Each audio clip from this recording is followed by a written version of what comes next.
Hi, my name is Faris Indriawan Malika Pasha. I'm a college student at UDINUS University, and currently I'm taking communication science major. To complete my midterm exam for EFC course, I will observe the Mother Nature picture that Mr. Joe gave us and interpret the elements in it. So, what actually happened in this picture?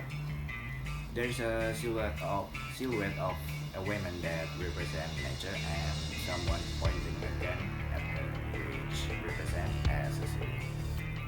There is also few details in this picture that maybe some people don't realize it if they don't look it closely and carefully, like a river that falls from the woman's face and a burning hand.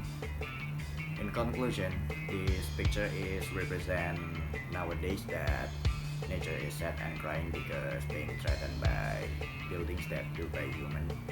But the humans don't realize that their action is actually harming themselves. For example, the wildfire that happened in Borneo and Sumatra a few years ago.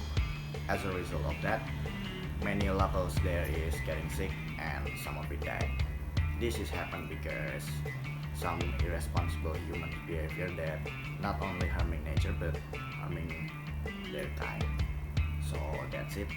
Thank you for watching this and goodbye.